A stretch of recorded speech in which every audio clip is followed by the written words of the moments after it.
A content warning before we begin. This video will contain discussions of violence, child abuse, the process of ending someone's life, a lot more things along those lines. Those themes will be present throughout the entire video, so if that's not something you're comfortable hearing about, then this might not be a video to watch right now. That is to say, viewer discretion advised.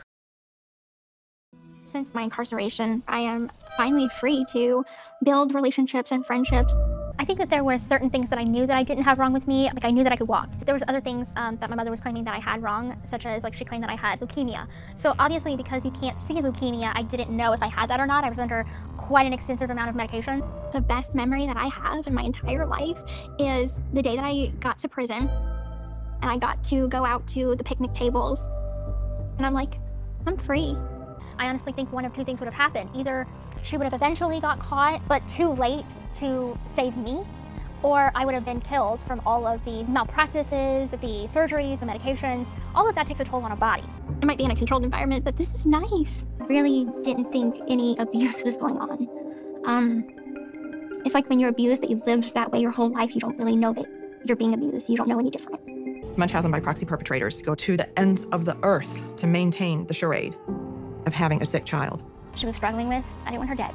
I just wanted out of my situation. There was also a lot of emotional and physical abuse. I started to feel like it was either her or me. If I feel angry in one moment, let me feel that. But I'm like, she was my mom, and I miss her. Even though everything that she did to me, she was still my mother. I had spent 24 years of my life with her. On December 28th, 2023, Gypsy Rose Blanchard was released from prison after serving 8 years of her original 10-year sentence. Around the time of her release, Gypsy announced that she was publishing a book, also titled Released, all about her reflections on regaining her own freedom as a human being, ironically enough, while incarcerated. On January 9th, 2024, that book debuted, I read it, and today we're going to go through the full book in an in-depth review and discussion. Last year, I talked a lot about this recent trend that we're seeing in memoirs. Former victims reclaiming their own stories, no matter how messy or imperfect those stories may be. During the past 2 years, I've reviewed the memoirs of Jeanette McCurdy, Jill Duggar, Michael Orr, Britney Spears, and more. All people whose lives had been previously decided for them, whose identities were dictated by those who often wanted to profit off of them, even when they were children. Their memoirs allowed them the chance to reclaim their own stories, to finally tell their life and their experiences through their own perspectives. This book, Released, I think falls sort of into that same category as well, or perhaps an adjacent category, though there's going to be a lot of nuance necessary in handling the subject matter of this book. So first, before our book discussion, we are going to need some background information. Who is Gypsy Rose? Why did she serve 8 years in prison? And what does her very unique case say about the precedent set for protecting children from abuse and violence in their own homes? What does it say about parental rights? How much jurisdiction a parent should have over their own child? And what does it say about her chance to finally tell her story in her own words? Now, if you haven't noticed yet, this is actually my first video of 2024, meaning we are just now kicking off a new year. And before we get into this next major section of the video, we do need to take a quick break for a message from today's sponsor. Today's video is sponsored by Magic Spoon, a high-protein cereal that comes in a variety of good flavors. As I just mentioned, it's a new year, and I have a lot of big goals for 2024. I've laid them all out in my planner, which includes daily checklists to make sure I get everything done. And even outside of my video creation and writing goals, most of my goals for this year are fitness related.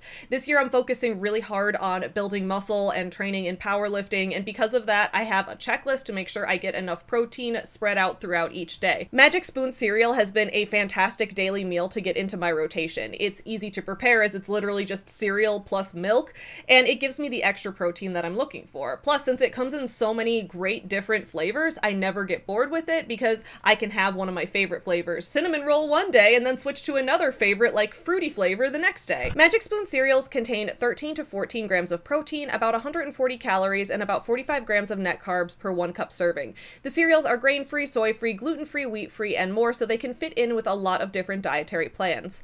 One of Magic Spoon's new products, called Magic Spoon Treats, are another great way to get in a snack throughout the day. day. Treats include 11 grams of protein, 1 gram of sugar, and 1 to 2 net grams of carbs per treat bar, which each contains about 130 calories.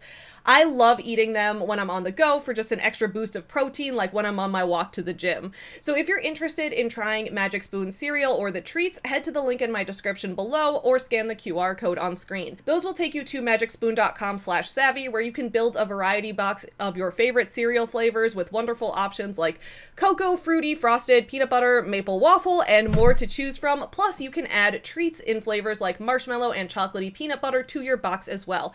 And if you use my code SAVVY at checkout, you can get $5 off on your first order. These products come with a 100% happiness guarantee, so if for any reason you're not satisfied with your order, you can get your money refunded. So I really do recommend giving it a try. My goal for the year is to eat a lot and to lift a lot. And trust me, these cereals and treats are really helping me eat a lot. So head to magicspoon.com/savvy and use my code SAVVY for $5 off at checkout. Magic Spoon ships throughout the US, the UK, and Canada, and thank you to them for sponsoring today's video. Now it's time to get back into our topic and then our book review. Gypsy Rose Blanchard was born in Louisiana in 1991. She is a victim of one of the most serious cases of child abuse we've seen in mainstream media at the hands of her mother, Dee Blanchard. Dee was speculated to suffer from a mental health disorder called Munchausen syndrome by proxy. According to the National Library of Medicine, Munchausen syndrome by proxy is characterized by fabrication or induction of signs or symptoms of a disease, as well as alteration of laboratory tests. The diagnostic criteria includes psychological and physical signs and symptoms, or induction, lesion, or disease on others are feigned in association with identified fraud. Individual presents the other victim as ill, impaired, or injured. Fraudulent behavior is evident even with absence of obvious external rewards, and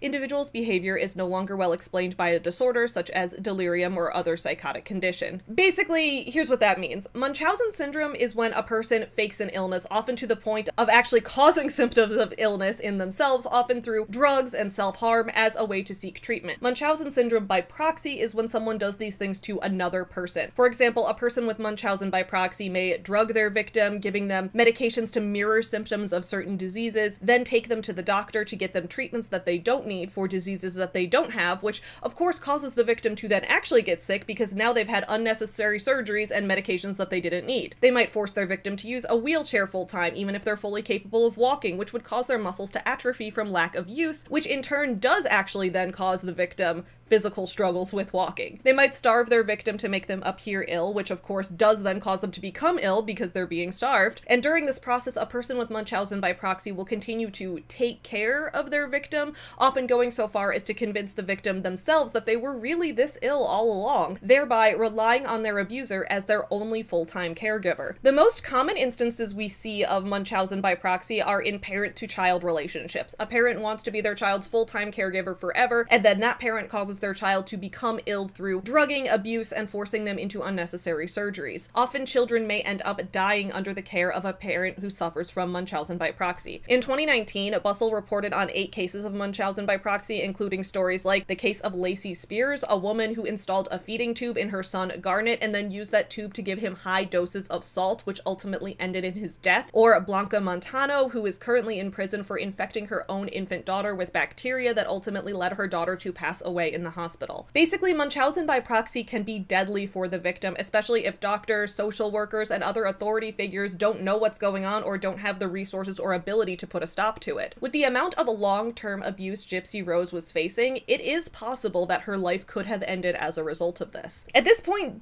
Gypsy Rose is currently the most famous victim of Munchausen by proxy, as her mother, Dee, forced her to present as ill all throughout her childhood and early adulthood, falsely claiming that she suffered from diseases such as muscular dystrophy and leukemia. Dee wouldn't feed Gypsy enough food and then convinced doctors that meant Gypsy's clearly so underweight because she can't absorb enough nutrients, so then she'd convince doctors to install a feeding tube, which not only gave her control over what Gypsy was allowed to eat and when, but also gave her free rein to insert medications into her whenever she wanted. She'd drug Gypsy with oral gels that would cause her excessive drooling, and then use that as an example of why she needed treatment for a drooling disorder, convincing doctors to perform surgery to remove her salivary glands. She falsely told Gypsy that she had leukemia, lied to her about the medication she was receiving, like putting her on chemo, and then she would shave her head to be able to mimic the hair loss. There were many other horrible things that Dee did, including getting Gypsy's teeth pulled, forcing her to use a wheelchair full-time, and getting her surgeries on her stomach and digestive system. system. Gypsy now speculates that she's had about 30 unnecessary surgeries. So how did Dee Dee do this exactly? How did she convince so many people to go along with this? As I mentioned earlier, Dee Dee and Gypsy are from Louisiana. In 2005, after Hurricane Katrina, Dee Dee claimed that all of Gypsy's medical records were lost in the hurricane. And since that's now 19 years ago, 2005 is 19 years ago, believe it or not. Remember that back then, a lot of hospital records were still kept in filing cabinets. A lot of them hadn't been digitized or on computers yet. Like, I remember working in a medical office in 2011 and starting to digitize the files was like one of the projects I was working on. We mostly used paper files still. So it is believable that the records could have all been thoroughly and permanently destroyed. This gave Dee Dee the perfect excuse as to why there was no record of Gypsy and her past medical history.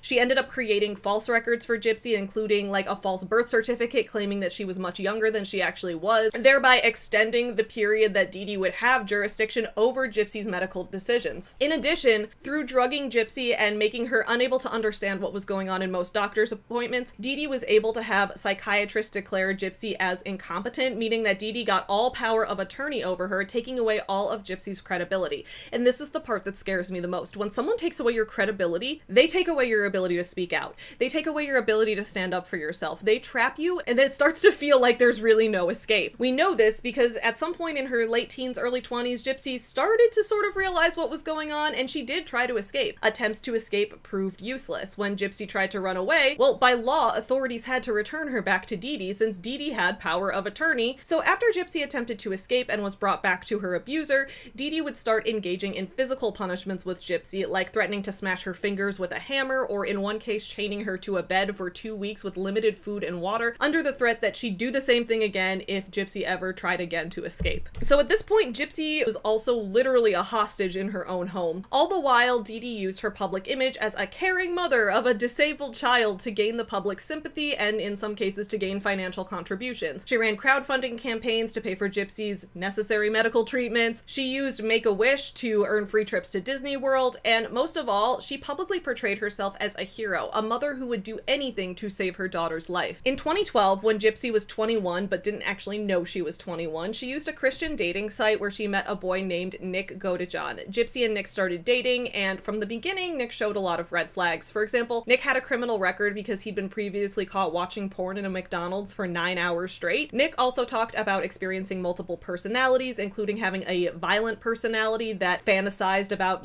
doing violent things to other people. Now, I don't have any special insider information on Nick, and I know there's a lot of speculation about his mental health as well. He has been diagnosed with autism, but many people speculate that maybe there's something else going on too. Like, tons of people have autism. That itself has never contributed towards people wanting to kill someone. While I don't know what other things might be going on with him, we do need to keep in mind that Nick did show some violent tendencies from the beginning. Gypsy didn't really worry about these. In her mind, this was the first relationship she'd had with anyone other than her mom, really, because like Dee Dee had even cut off friendships that Gypsy tried to make. If she ever felt a friend was threatening the full power that Dee Dee had, she'd even cut off the friendship. So Gypsy really didn't have any knowledge or any examples of what a healthy relationship should look like. When Dee Dee found out her daughter had a boyfriend after Gypsy orchestrated a plot to beat him in person at a movie theater, things went pretty badly, to say the least. As Harper's Bazaar reported, according to ABC News, Dee Dee punished Gypsy after the movie theater incident. She got jealous because I was spending a little too much attention on him and she had ordered me to stay away from him, Gypsy told 2020, and needless to say, that was a very long argument that lasted a couple weeks, yelling, throwing things, calling me names, bitch, slut, whore. In the middle of 2015, Gypsy decided that she saw no other way out of her situation. She and Nick began working together on a plot to kill Dee Dee. Gypsy has said that she isn't a violent person and she couldn't bring herself to actually do the murder. Meanwhile, Nick had sent her text messages and had conversations saying that he was willing to do the actual crime itself because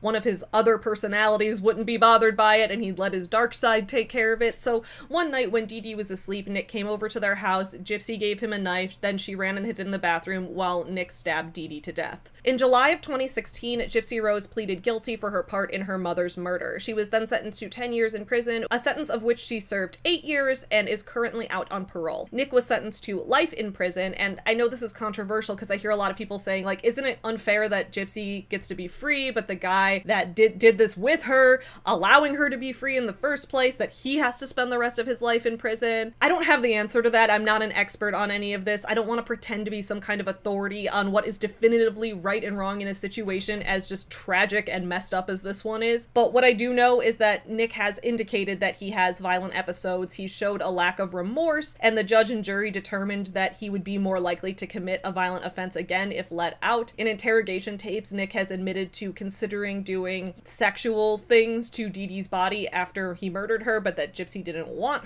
him to do that, so she offered herself up as a compromise. Because I think one of the things that she might have said was that you had mentioned that you'd like to her mom. Yeah, at one point I was thinking about it. Okay. Authorities determined that Gypsy did seem to show remorse, seemed to only want to do this act once out of desperation as a last resort, whereas Nick didn't really show the same remorse and didn't really feel anything negative toward the act that he had done itself, and as a result, he was determined to be more likely to be a physical danger to others if out of prison. But again, I don't know definitively if that's right or wrong. This is a difficult situation, and all I can go by is the testimony of what lawyers and judges have said. And we know that all of that is a complex situation with its own corruptions in it on its own. So that's what's out there. It's hard for me to say what's right and wrong in that situation. Since Gypsy's arrest, multiple TV series and documentaries have been made about her life and trauma, including the HBO documentary Mommy, Dead, and Dearest, and the slightly fictionalized Hulu series The Act. Currently, as I'm filming this, a new series on Lifetime has been premiering called The Prison Confessions of Gypsy Rose Blanchard. Gypsy Rose, now free from prison, is in a very unique position, one that I cannot fathom having to figure out how to navigate. During the past few years, the rise of social media and independent content creation has led to a growing fandom around the genre of true crime. This video right now will likely be the only video I ever make within the true crime world, hopefully, because this stuff is really heavy, but true crime itself is a very popular genre. And with the rise in its popularity have come a lot of discussions about the ethics surrounding it. Shows like Dahmer on Netflix received a ton of criticism for not getting the consent of the victims' families before production, which led to a lot of people whose friends and relatives had been killed by Jeffrey Dahmer to feel re-traumatized and to gain unwanted attention from the public. Cases like the murder of Gabby Petito saw creators on TikTok making videos speculating about what could have happened to her, who the perpetrator could have been, was she dead or was she missing, etc.,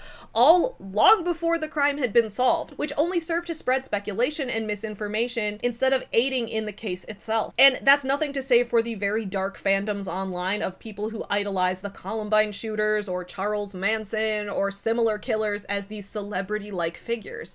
True crime definitely has its downsides, but on the other hand, the genre can sometimes bring light to cases that were solved decades ago. They can teach us things about what it means to suffer and to heal. It's all about the approach, it's about the creator's intentions, and it's about the impact. But Gypsy Rose's case feels different from all of these. In the true crime sense, in a vacuum, the true crime element being the death of Dee Dee Blanchard, Gypsy Rose is the killer.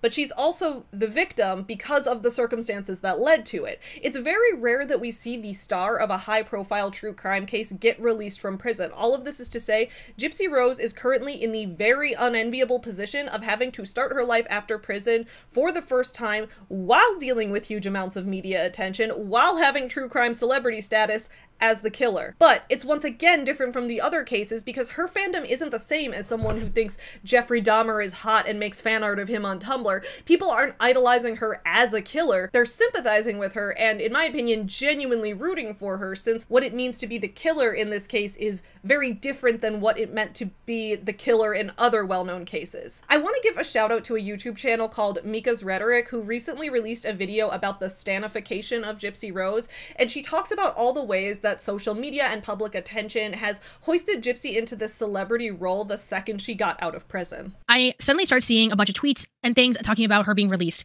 and people were kind of replying with like queen or mother, which I was a bit confused because I've never really seen that reaction from like someone being released from prison. I feel like a lot of people who have been in situations felt seen to a certain degree because many of them had been harmed or had their situation worsened by reaching out to law enforcement. As opposed to being this sort of icon and personality, she wants to be a sign for change for the various systems that failed her and allowed for this to even happen in the first place. Part that I feel that rubs me the wrong way to a certain degree about the use of some of this sort of stan culture language. This is the same type of language that people use for like their favorite celebrities and artists. And this is very different when you're talking about someone who is known for facing incomprehensible levels of trauma for the first 30 years of her life. Roman Empire personally is Gypsy Rose, but more specifically watching her at the start, and we're gonna watch her go through the influencer pipeline on this app that goes a little bit like this. Female influencer enters TikTok, starts doing really well. We all tell her we love her, we're her fan. We want her to perform for us, but very specifically, we want her to dance and we want her to sing, we want her to do what we want her to do. The second that person starts doing two things. The first thing is they start expressing their actual personality. They start sharing things like what you say about her husband. And everybody's like, oh my god, wait, that was unexpected, that's not on script, you're not performing for me the way I want you to perform for me, so that's weird. And then the second thing which is gonna happen to her, which I hate to see, is she's gonna get successful, she's gonna gain all these millions of followers, she's gonna get a brand deal or something, and then everyone's gonna be like, now she's too successful, now she's kind of annoying. Don't you think we all need to humble her? I don't know why she was big in the first place, and it's like, it's just rinse and repeat every time with a female influencer on this app. I hate to see it. This performance or perform nature that we've seen a lot online are people fixating on a female social media influencer and has put her in this pre-constructed box. They want her to be this person who is brave and can easily overcome her circumstances and feels noble and true in her story. But I can imagine that, let's say, for example, she shows maybe too much regret for what she's done, or a lot of remorse, or even someone who has shut down as a result of these traumas might not be reflective of what people want her to be. They want her to be this powerful, outspoken icon, as I mentioned before, and that can have an effect on people. And this is where this gets really tough. Gypsy Rose has never had a chance to live a normal life. Until she was 23, she lived as her mother's hostage, enduring extreme levels of both physical and emotional abuse, and also being largely cut off from the outside world. Dee Dee took Gypsy out of school after 2nd grade, meaning that she never got the chance to have a formal education, let alone learn how to navigate social dynamics with peers and friends. And then when she was 24, she went right to prison. Her life went straight from being imprisoned by her mother to being imprisoned by the state. Now she's 32 years old and she's rebuilding her life from scratch. So what should she do? A lot of people say she should get off of social media, get out of the limelight, go to therapy, and try to live a normal life. And okay, sure, yeah, I mean, I think that's true. And for the record, I believe she already is in therapy. But also, living a normal life is going to be a difficult, if not impossible, challenge. She's never been to college. She's never held a job outside of prison. She stated that her goal is to spread awareness about the harms of Munchausen by proxy and help be a voice to help elevate abused kids. And I'm fully behind that goal. It really does seem like the best path for her since she has such a specific and unique experience having gone through this. If it spreads awareness, that can help medical professionals, law enforcement, and social services better know how to identify these cases when they do happen so that they're able to put a stop to them. I'd love to see her get into systemic reform for these kinds of things, and in the meantime, if she wants to do some interviews and share her story, good for her. The criticism around her use of social media really reminds me of what we saw for Britney Spears as well. While tons of people were rallying around Free Britney, once Britney's conservatorship was dissolved, suddenly people began criticizing how Britney was using Instagram, that her posts were too cryptic and strange, her outfits were too weird, her dances weren't normal enough, so maybe she's not mentally stable enough to even be a public figure. People think that they want others to be free until they use that freedom to behave in the ways they didn't expect, and then they want them locked away again. This all goes back to the idea of there being a perfect victim. Y'all, Gypsy is new to the social media world. Not only did her mom heavily monitor her internet use back in the day, but just think of how much social media and the online landscape has changed in the past decade. That, you know, the time that she was in prison with no internet access. She's not going to immediately acclimate to the world exactly in the ways that we expect someone to behave. So I say she's free to use Instagram how she wants as long as she's not hurting anybody. And that's why I'm really glad that we're finally getting to hear her side of things. She, much like Britney Spears, is sharing her own story from her own perspective. So now that we've had a background on everything that happened with her, let's get into reviewing her new book, Released. This book was written alongside a journalist, Melissa Moore, and a ghostwriter, Michelle Mastrosiani, although it's clear that Gypsy did write a lot of what's going on here herself, and you're going to see what I mean in a few minutes. The book starts off with the preface, which is written, I think, by Michelle, since it talks about Gypsy in the third person. I wanted to read this excerpt from the preface because I think it clearly summarizes what I've been talking about with this pattern of using memoir as a way to reclaim your own story. Gypsy's story has been told over and over again, a majority of times without her input, based on recycled second and third-hand material. Her life has been discussed, dramatized, and documented on television and on streaming platforms, Hulu's The Act, Lifetime's Love You to Death, HBO's Mommy, Dead and Dearest, and in genre books, the novel Darling Rose Gold. Dr. Phil devoted a full season of his podcast to Gypsy's story. And then it goes into the process of the production of this book, how it came to be, and it goes over what the structure of the book itself is going to be. Advocate, journalist, and producer Melissa Moore set out to investigate for herself the truth behind the story by talking to Gypsy Rose herself. Their 5 years of weekly one-on-one discussions, forging a special friendship, reached through the protective barriers Gypsy had built all her life. Beginning the day Gypsy answered Melissa's request for an interview, continuing to the day Gypsy is released from jail, Michelle, now a grown-up who is married and walking on her own 2 feet. Their conversations illuminate in real time a woman reckoning with her old life as she creates a new one on her own terms. This unique ebook acts as a time capsule, sampling those conversations to capture the 3 months leading up to the day of Gypsy's release from prison. From the time the news of Gypsy's parole broke on September 29, 2023, to the eve of her release in December, Gypsy and Melissa worked with writer Michelle Mastriciani to explore Gypsy's perspective during this pensive period in her life. As she compiles her full memoir coming in 2024, this document is Gypsy's first public account of how she managed to release herself from the abuse and lies of her past while laying the foundation for her future truth. So I thought this was a unique book structure, one we don't often see, kind of a collage in a way, almost like a journal combined with a bit of oral history. I guess it's kind of like a documentary with the interviews cut in, but cut into a book form rather than a TV or movie form. I wasn't expecting at all this to be the structure of the book when I first dove into it, but I was open-minded. And it's in this part of the preface that we learn that this isn't going to be Gypsy's full memoir. This book is, I guess, something a little different. I did have mixed feelings on this part. It seems like she, along with Melissa and Michelle, they're all working together on a full-length memoir, which is going to come out later this year, and this book is not that. This book is more of a collection of calls and transcripts from prison, a collection of letters that she wrote while in classes working in therapy in prison, some journal-style reflection of what went on while she was incarcerated, those type of things. So I had mixed feelings on that for a couple reasons. When it comes to writing a memoir or writing about your life in general, a lot of writers agree that it's usually good to wait until you're fairly emotionally removed from the situation, because otherwise things can come across extremely biased, or you might not have the new perspective yet to contextualize each situation in the broader context of your life as a whole. In the past few years, though, I have noticed memoir writing as a whole moving a bit away from this previous style of like, wait a couple decades to process everything, fit it into the broader context of your life as a whole, learn where the thematic parallels are, draw those out as themes and symbolism in the book. And I think that's because more and more popular memoirs are coming from celebrities and controversial figures, and I'm sure that their managers and their publishers want to get those books out as soon as that person is a hot topic, because then they're going to sell a lot more copies. And so this is where my mixed feelings come in. In a way, I guess Gypsy could write a full memoir on some of the stuff she's experienced, because she is somewhat removed from a lot of it. She's been in prison, she's done a lot of growth and self-reflection and healing, and I do think that that perspective is really interesting as a reader. So the more I thought about it and the more I read through this book, I did start to actually really like the structure and format of it. We hear all the time, you know, prison is supposed to be for rehabilitation, and most of us know that that's rarely true. It's usually just a big lie.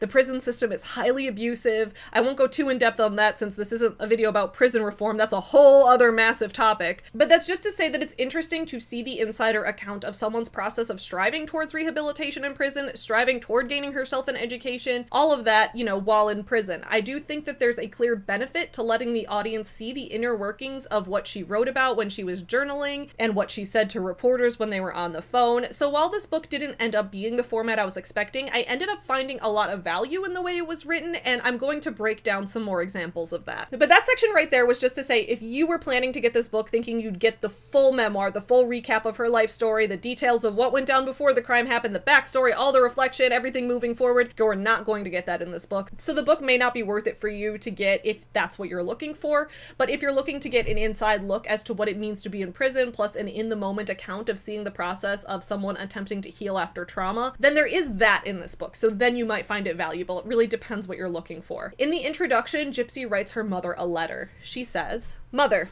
I am now 28 years old and in prison for my part in your murder, and although I can never justify my crime, nor can any letter or apology give back the life that was taken, I am writing this as if you were physically in front of me to express all that I have held in for the whole of my life. Your choice to not have me educated growing up has made it difficult to gain the appropriate level of education needed for a woman of my age, and has caused a depleted self-esteem in my ability to make achievements in society. When mentioning the overall lack of life experience that was withheld from me by your choice as my mother, you not only took away the normal experiences that shape an individual to be who they are or could be, but you made the choice to keep me from the best things in life that make life worth living as a youth. The innocent joy of having a first day of school, the fun of going to the mall with friends and buying a dress that would surely never pass your approval, the excitement of being asked to prom, the comfort of your embrace when getting my heart broken for the first time, the nerves of awaiting that college acceptance letter. These are things that I was not able to experience. Going forward, I will take my past and turn it from pain into perseverance. advocating for children who have suffered abuse at the hands of a parent, sharing my story with others to spread awareness of what Munchausen by proxy is, and the ways people can recognize the warning signs in hopes that I can educate and make the next child who wonders, why is mommy doing this to me, that much braver to reach out for help, telling a listening ear before he or she is behind bars for thinking murder is a way out. I wrote that letter back in 2018 while taking a mandatory class in prison. The class was called Impact of Crime on Victims Class, or ICVC for short. The purpose of the class is to raise awareness of the far-reaching consequences of your crime and how your actions impacted the victims. The class was extremely powerful because it was an environment where I could begin to learn to process my past, take accountability for my crime, and to understand that my mother was not the only victim of my horrible decision. One of our very first assignments was to write a letter to the person we committed a crime against. While writing it, I remembered all the people in our lives, my mother's siblings, our neighbors who loved and cared for us, and Nick, all people who were either by blood or by choice taken in by my mother's disease and the con act that hurt so many. I hadn't thought of Nick as a victim before taking this class. While he made the conscious choice to kill my mother and do so violently, he did lose his freedom, and therefore his life, because I was a catalyst. So there was a lot to unpack in all of that. From the very beginning, we're seeing her attempt to juggle a lot of very conflicting and complicated emotions, talking about how she really can't, in retrospect, justify the crime to herself, but in the same passage, reflecting on the ways that she felt her mom took a lot from her, especially highlighting the fact that she wasn't educated. Later in the book, she does talk about the process of going through classes in prison to earn the equivalent of a high school GED, but the fact that her mom pulled her out of school in 2nd grade and denied her a lot of the educational experiences that a growing, developing brain requires, I can't imagine how much harder it must have been to complete high school level work when you didn't get the foundational knowledge when your brain was in the stages of development ready for them. I think denying a child an education is just one of the cruelest things you can do to them. I like that she mentions her plans going forward and her goals about spreading awareness about Munchausen by proxy, how she does say that in retrospect she doesn't think murder was the way out. I'm kind of wondering what she does think would have been a better way. In the book, there are some allusions to other resources that she was kind of unaware that she had at the time, like relatives on her dad's side of the family that she didn't know that she could trust, but looking back, she wishes she thought to reach out to them, that kind of thing. So later she says, "Writing a book is damn hard, a massive production really. I needed help. Melissa Moore, who has become such a close friend to me over the years, spent hours on the phone talking with me about so many elements of my life. I mean, it was therapy and girls' night and creative flow all at the same time. I have transcripts galore of our phone calls over the years, unpacking how I grew up and basically came of age while in prison. These transcripts are what I am leaning heavily on to write my memoir."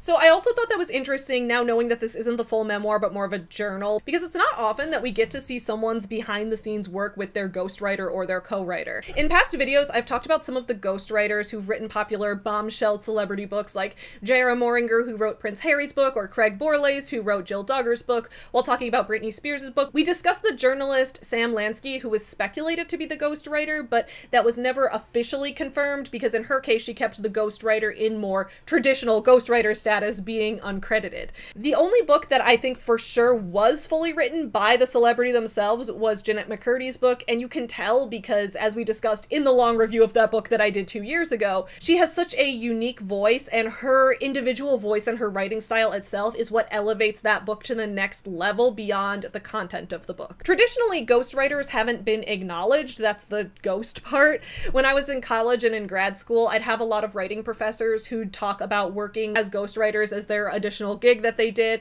and they were never allowed to tell us who they wrote for, regardless of how big or small that celebrity or person might be, because there were very clear and explicit NDAs that they'd have to sign, and there would be huge legal trouble if they ever revealed that information to us. So that's why I found this section of Gypsy's book really interesting, seeing the behind-the-scenes element of working together with a professional writer, talking about the process of doing interviews with that writer, the process of trying to do the writing yourself in some places and learning how difficult of a process it can be, working through that process. That's a very rare thing that we see and it's almost never talked about. So on a writer level, I just really appreciated that. Another thing this book has is some of the drawings that Gypsy made while she was in prison. She does mention in the book once or twice that one of her dreams when she was a kid was to grow up and be an artist. And I think you can see in some of the drawings in this book, because like they don't look amazing, they're not on a professional artist level, and that's obviously because she was never really able to get that education or training, but you can see that for amateur art it's pretty decent. Like, she's got a strong sense of perspective, she's got a good eye for evoking an emotion visually, at least in my opinion,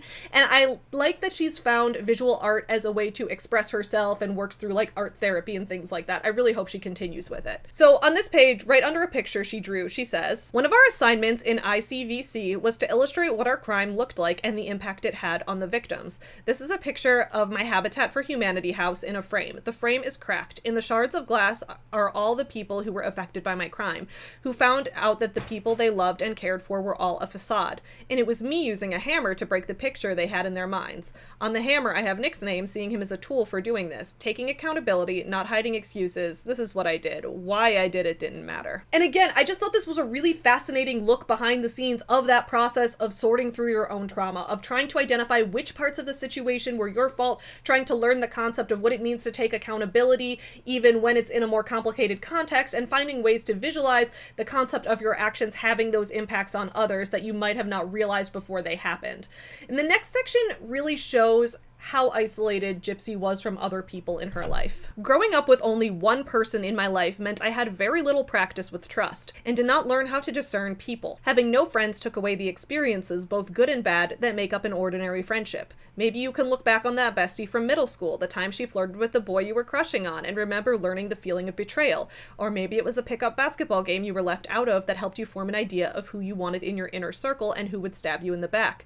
When it came to relationships of any kind, with my dad, my stepmom, my attorney, fellow inmates, I was operating without a functional compass to guide my judgment." And then we get to one of Gypsy's calls with Melissa from within the prison, and that transcript further goes to show just how messed up her relationship with Dee Dee was, and how that skewed her perception of what normal behavior should look like. Melissa says, "So from a young age, with your parents' divorce and what your mom told you about Claude, I believe that's her grandfather, do you feel like you didn't have good models of what a trusting relationship looked like?" And then Gypsy says, "I didn't realize there were things in my life that weren't normal until I got to prison and worked through it all, like the baths I used to take with my mother up until right before the murder." And then Melissa says, wait, what? You bathed with your mother as a grown woman? And this reminded me so much of that really disturbing scene from Jeanette McCurdy's book where her mother forced her to shower along with her even when she was in her late teen years, and the dissociation episodes she would try to go through during those, the lasting trauma that caused. And I feel really weird because I keep not saying the title of Jeanette McCurdy's book. It feels insensitive to say in this video given the subject matter, and I don't know if it's appropriate to make any dark humor types of jokes in this video, but we know what that book was called, right? The irony is, like, I just can't get the concept out of my mind. Anyway, later in the book, Gypsy gives us a brief summary of what each day living with Dee Dee was like, particularly after Dee Dee took her out of school. Gypsy mentions that Dee Dee would claim to be homeschooling her, but that was really a lie. She just kind of gave her some Christian homeschooling materials to read, but didn't really teach her, and then after a while just kind of completely gave up on her education. And this is what each of their days were like. "We woke up each day around 11 a.m. I'd have my medicines. At the start of my day, my mother usually slammed a sealed tube of Pillsbury biscuits against the countertop to pop it open and baked them on a baking sheet for breakfast. I always thought the way she made the pop sound was like magic. When the whole house smelled buttery, she'd prepare my Pediasure and meds and administer them to me through the feeding tube. She would eat the biscuits herself. We would watch The Bold and the Beautiful," and then it goes through like other parts of the day. "Then we'd start our night routine. She'd bathe me, dress me, and put me into our bed. Technically, I had my own bed in my own bedroom, but ever since I could remember, I slept on the left side of my mother's bed. Next, she'd put on my breathing machine, which actually didn't help me breathe at all. Then she'd turn out the lights. I didn't know I had free will until I began to search the internet with an HP notebook laptop that was gifted to me from the Leukemia and Lymphoma Society one Christmas when I was real age 18. The charity thought I was just 13. When my mother was knocked out from Ambien, I went on a search for information about the outside world, what friends did together, what relationships looked like, how to kiss, how teenagers spent their day, what kids in classrooms did, how teenagers spoke." She was trapped. Her, especially the part where her mom like makes the biscuits and she's so excited for the biscuits, and then her mom's like, "No, I'm just gonna pump stuff through your feeding tube. I'm gonna eat the biscuits myself." Dude, that, oh my god. Now, one of the small critiques I guess I do have of this book, and this kind of goes along with that, you know, should we wait to publish books about our life until we've had a few years at least removed from the situation to reflect on them? That's this coming section. So Gypsy talks about the friends she made in prison, and one of her friends is a girl named Amelia, who had also collaborated with her boyfriend to kill her mom, and it was seemingly also to escape abuse. So here's what it says about Amelia. Amelia was just 16 years old when she was arrested after her boyfriend told police that she talked him into shooting both her parents while they slept in 2005. Her mother was killed and her father wounded. Amelia is now serving 2 consecutive life sentences after she pled guilty to second-degree murder and first-degree assault. Amelia is a kind soul and a great friend. She and I have spent so much time sharing our stories of our abuse and life after our transgressions. So this part was tough. We don't really know Amelia's story. I'm imagining that Gypsy and Amelia likely bonded over their shared experiences of abuse, but clearly something went very different in Amelia's case since she's in prison for life. What factors were different for Amelia? What made her crime worse? Was there a sign that she was likely to offend again? Was she just given a shittier deal by the prosecution? Was she screwed over by a lawyer? I do understand that there were probably a lot of reasons that they bonded and became friends, and there are likely reasons that Gypsy finds her to be a kind soul, but it's hard to grasp as the reader because we don't really see any examples of what their relationship was like or learn any of the ways that Amelia's crime parallels Gypsy's emotionally. In a sense, Amelia does come across as more of the traditional violent offender, but maybe that's just because we don't get enough of her story. Maybe there were other factors involved that we don't know about, and that's why I think maybe Gypsy just wasn't ready to write about this yet, or maybe the complete story is going to come in the full memoir, but this feels incomplete.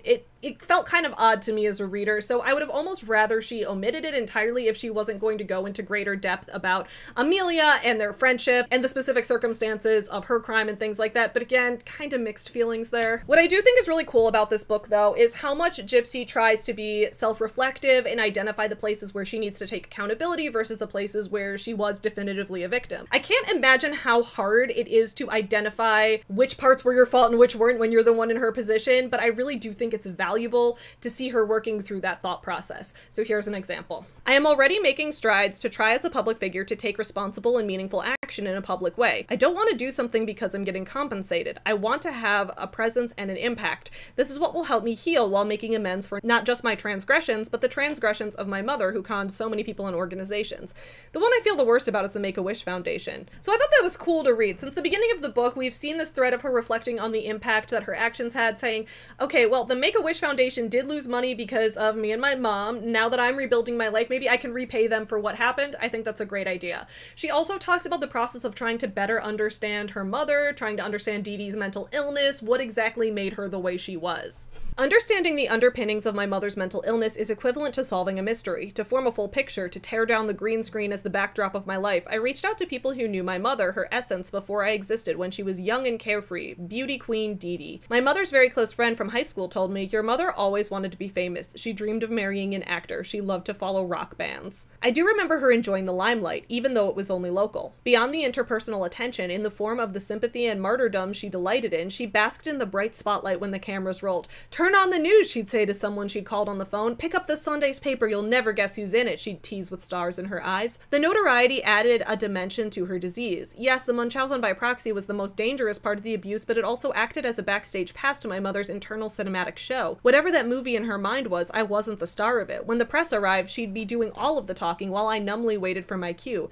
Like a stage mother, beauty queen Dee Dee fed me my lines. It's a dream come true. This makes me so happy. My mom is my best friend. Through me and through the script we memorized, Dee Dee could achieve some level of fame she had long desired. When the act aired on Hulu in 2019, people often asked me how it felt to become a public figure almost instantaneously. I had to remind them that my mother had always been vying for me to become one, and I am not thankful at all for how the act ripped from my private life to a public existence. So again, what hit me here was how much this parallels Jennette McCurdy's story as well. Her own mother wanting to be an actress, wanting to be famous so badly, and how she projected and forced those dreams onto her child instead, which created a lifetime of abuse. So after this segues into learning how Gypsy's life changed after the Hulu series The Act, starring Joey King and Patricia Arquette, after that premiered. The Act was a one-season TV series that took a somewhat fictionalized, somewhat faithful approach to telling the story of Gypsy's life and Dee Dee's abuse. Now, Gypsy herself wasn't a fan of the show The Act. I don't think she's ever watched it, and I think that's fair. And this is where I kind of saw the parallel to Michael Orr's memoirs that we reviewed when I did that deep dive on the movie The Blind Side and how it was a scam. So that was another case where someone else had been telling his story for him. In that case, it was his fake adoptive parents, their journalist friend, and the movie studio funded by their billionaire friend. He became a famous household name right as he was about to be drafted into the NFL, and being the subject of an Oscar-nominated movie plunged him into the spotlight in ways that he didn't want. Ways that portrayed him inaccurately, ways that distracted people from the fact that he wanted people to focus focus on him as a real-life football player, not a fictitious movie character.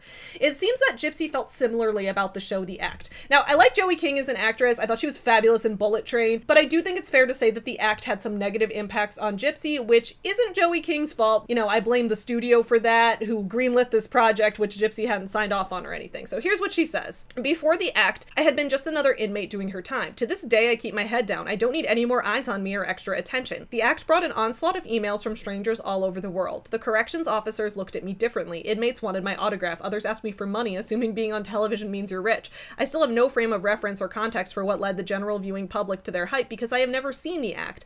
I was not consulted or compensated for a show that made actor Joey King a household name. What I have seen of The Act is limited to a clip that was played during one of the primetime awards ceremonies. I think it was a scene of Joey on a bed with a cell phone. It was so far removed from my reality, it was hard to be sure what I was looking at. I just remember seeing Joey glammed out on the red carpet, the stark contrast of our lives casting a dark shadow over me. Here I was in my prison cell wearing my prison uniform, eating my disgusting prison food while Hollywood celebrated itself. All I can think was, this girl tried to play me and I had no control over it. I think these are very fair emotions to have. And this is where the discussion of ethics in the true crime world comes into play once again. Much like the show Dahmer on Netflix, which re-traumatized the families of his victims, The Act brought Gypsy a ton of attention in prison that she wasn't expecting, pushed her into celebrity status, and once again relied on other people telling her story for her. And I think that one line toward the end is particularly powerful. Here I was in my prison cell, wearing my prison uniform, eating disgusting prison food while Hollywood celebrated itself. Yeah, that checks out. A lot of people have been trying to reconcile the fact that Gypsy claims to have never wanted to be a public figure intentionally with the fact that she's now doing lots of interviews, writing books, making TV appearances, all of that. And I like that she does address that in this book. She says, I know that doing 2 books, a Lifetime docuseries and a follow-up series will look nothing like the private life I wish I had. People will criticize me, they'll accuse me of being a publicity hound or selling out or who knows what. But blessings like this found me. When I am grappling with the optics and falling prey to guilt and shame, I wonder if the outlets that have been afforded to me are like that joke about the man drowning in the ocean, praying to God to save him. He passes up a boat, a plane, a man with a life raft repeatedly saying no to their rescue efforts. God will save me. Maybe the public's life is my life raft, God showing me my purpose. And if I turn it all away, telling myself that God will show me my purpose, he'll say to me, I sent you a book deal, a docuseries, and social media. Why didn't you take them? So yeah, I kind of agreed with this. She's basically saying that for her, yeah, she's going to have to deal with life as a public figure, but it also feels like an opportunity to share her story, and that's something she doesn't want to pass up, especially if it can help spread awareness about the circumstances like hers. So I don't blame her at all for that. And one thing I do see a lot of people talking about online is like, well, isn't it weird that she's already married even though she just got out of prison? How well could she know this guy? What if he's an abuser too? The book went a little bit into her relationship with Ryan, who's her husband, but that wasn't the main focus of the book. We did see examples of them writing each other letters, building a relationship slowly over time. We got some cute stories of how they discuss movies together, like Ryan would be watching a movie at home and Gypsy would use her phone time to talk to him so they could laugh at the movie together. Just nice things like that. It really did give the impression that they have a legitimate bond, and you know what? I'm not part of their relationship, so I'm not gonna judge it. Unconventional relationships happen sometimes. Could there be something shady going on? Maybe. But personally, I'm not a therapist. I'm a book reviewer, and I don't think it's my business to speculate. From a book reviewer perspective, I do think she did a good job portraying their relationship in the book. She also addresses the concerns that people have about her relationship with Ryan. In one of her phone call transcripts when she's talking to Melissa, she says, a bunch of us were talking about me getting out and starting a life with Ryan, and one of the girls was like, how are you going to do anything? You don't even know who you are. Who are these people who don't know me telling me I don't know me? I'm like, you want to bet? I get told this nonstop. This has given me a complex because I'm well aware my self-worth and identity has mostly formed under the thumb of my mother. Sometimes I question, do I know my core values? Yes. Do I have convictions? Yes. That is part of knowing my identity. And that's why I don't want to be part of the mob that's talking shit about their relationship online, because at the end of the day, she's a free woman, she's a grown woman, she is her own woman, and her relationships are her own choice. I don't think it's fair to say that we want someone to gain freedom and then cast them back into that helpless victim status when they don't behave the ways we expect. Now, possibly I could be wrong, but again, that's why I'm just gonna say, I wish her the best. I really hope this goes well for her. Later, she goes into talking about how prison felt more like freedom than living with her mother did. She talks about getting to prison and says, "I was freer than I had ever been. It's an irony of all ironies, I know, but here in prison I have traces of independence in that, as I live out my day, nobody is holding my hand. These rules, my mother's rules, no longer apply. Stay quiet. Don't seem overly happy or excited because sick people don't have that kind of energy. When adults talk, don't talk. Don't eat. Nowadays, I don't shut up. I'm very bubbly and I talk to adults all day long, and you can say I've adjusted well to the eating thing, so with those 4 restrictions lifted, my days feel fuller and freer." Now, I know that compared to everyday life for you and me, prison would not have any amount of any resemblance to freedom. We might look at this and say, what do you mean you're allowed to talk freely? In prison, you have to listen to the guards. You have to wake up and go to sleep when they tell you. You're confined to one place. In that place, your food intake, your shower schedule, everything is controlled. But I think that's the point. Dee Dee had been controlling all of those things and more, so in a way, prison did come with more freedom. Namely, it came with the freedom to be honest, a freedom from the requirement to play the part of a sick child, and of course the freedom of no longer having drugs shot up your feeding tube, having someone forcibly starve you, things like that. And don't get me wrong, I know that the prison system is wildly corrupt and abusive, and I get the vibe that Gypsy didn't really experience that much freedom in prison, since no one really does. But even with all of that in mind, the fact that she still found it freer than living with Dee Dee, that says quite a lot. In the end, whether or not I'd recommend this book to you really depends on what you're looking for. As she mentioned, there will be a full memoir coming out later this year, which she's working on with Melissa and Michelle, and I will probably review that book on this channel as well. If you're looking for a traditional memoir told in narrative prose, then you might want to wait for that book instead. But if the excerpts I read sound interesting to you, you might like this one. Either way, I'm glad that she's gaining these opportunities to share her full story from her own perspective. It's a right that I think everyone has just by nature of being human, to have the right to tell their own story, not to have someone else claim it for them. And I'm really glad that we're in an era right now when some of the most popular best-selling books are written by formerly victimized children who have grown up to say, actually, here's who I am, listen to me, not to what other people were saying about me. It's also usually women we see in this position, and in my opinion, it's a huge stride forward for women as a whole that the general public is now seeing the value, and that, you know, publishers and bookstores and everybody are seeing the financial value in promoting those stories and in promoting women's individual perspectives. I'm curious to hear what you guys think about all of this too. Please let me know your thoughts about everything in the comments below. I know I was gone for about a month, and this is my first video back of 2024, but I do have another video coming out for you guys next week, so I will see you all then. But in the meantime, I hope you guys have a good time reading. Bye!